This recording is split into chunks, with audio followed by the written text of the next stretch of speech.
आज मैं आपको बताऊंगी कि यमराज से सावित्री ने क्या 3 वरदान मांगे थे।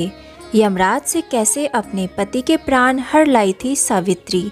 तो इस कहानी को ध्यान से सुने। राजर्षि अश्वपति की केवल एक ही बेटी थी, सावित्री।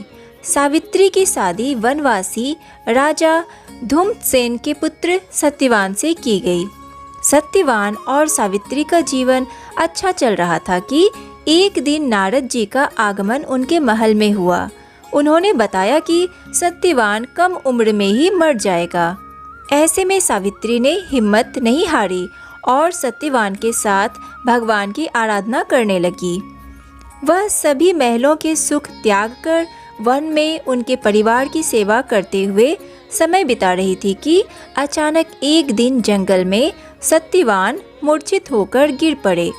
सावित्री समझ गई कि यमराज सत्यवान के प्राण हरने आए हैं।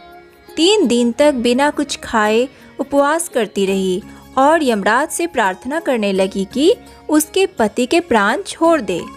इस पर भी जब यमराज नहीं माने तब सावित्री उनके पीछे पीछे ही जाने लगी। कई बार मना करने पर भी वह नहीं मानी तो सावित्री के साहस और त्याग से यमराज प्रसन्न हुए और कोई 3 वरदान मांगने को कहा। सावित्री ने सत्यवान के दृष्टिहीन माता पिता के नेत्रों की ज्योति मांगी, उनका छिना हुआ राज्य मांगा और अपने लिए 100 पुत्रों का वरदान मांगा। तथास्तु कहने के बाद यमराज समझ गए कि सावित्री के पति को साथ ले जाना अब संभव नहीं। इसलिए उन्होंने सावित्री को अखंड सौभाग्य का आशीर्वाद दिया और सत्यवान को छोड़कर वहां से अंतर्ध्यान हो गए। उस समय सावित्री अपने पति को लेकर वट वृक्ष के नीचे ही बैठी थी।